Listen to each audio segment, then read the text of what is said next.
Hello guys, আজ আমি তোমাদের সাথে একটা স্কিন কেয়ারের হোম রেমেডি শেয়ার করছি।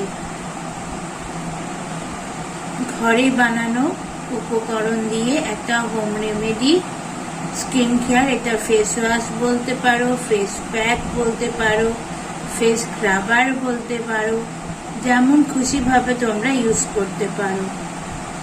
এটা একটা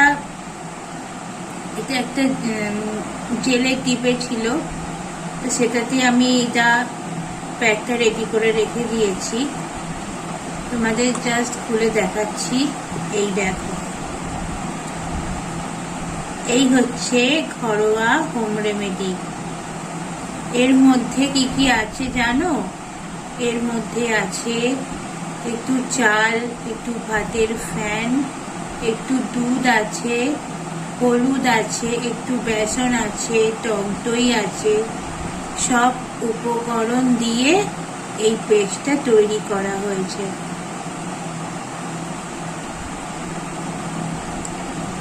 দুধ, চাল, একটু ভাতের মাড় আর একটু টক দই, কাঁচা হলুদ দিয়ে এটা উপকরণ তৈরি করা হয়েছে, পেস্ট করে তৈরি করা হয়েছে। এটা তোমরা রাত্রিরে করলে সব থেকে ভালো হবে। রাত্রিরে শুতে যাওয়ার আগে ফেস ওয়াশের জায়গায় এটা তোমরা ব্যবহার করতে পারো, স্ক্রাবারের মতন ব্যবহার করতে পারো, ফেস মাস্ক হিসেবে ব্যবহার করতে পারো, যেমন খুশি। তোমাকে একটা গ্লোয়িং স্কিন দেবে, ট্যান থেকে আমাদের রিমুভ করবে,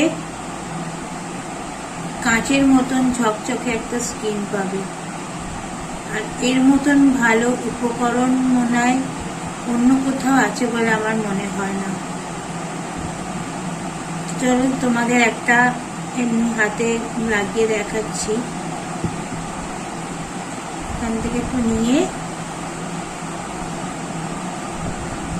হাতে জাস্ট এইভাবে নিয়ে রাফ করছি।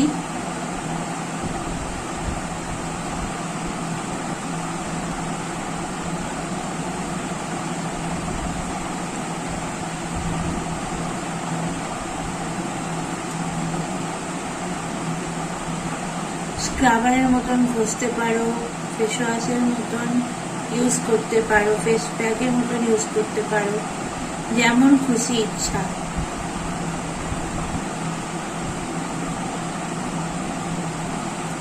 এইভাবেই বহু প্রাচীন যুগ থেকে আমাদের রূপচর্চা, স্কিন কেয়ার চর্চা সব হয়ে আসছে।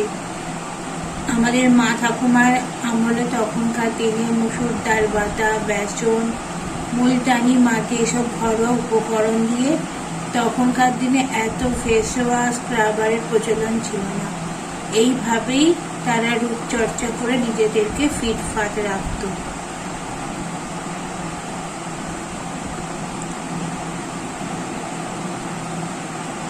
হাতে লাগিয়ে নিলাম।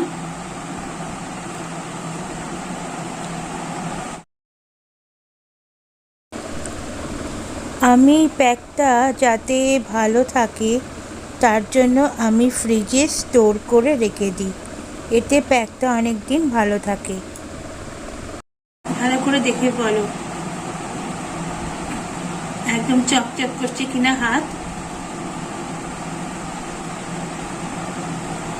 তো এরকম ঘরোয়া উপকরণ দিয়ে তোমরা স্কিন কেয়ার চর্চা করবে, দেখবে খুব ভালো উপকার পাবে।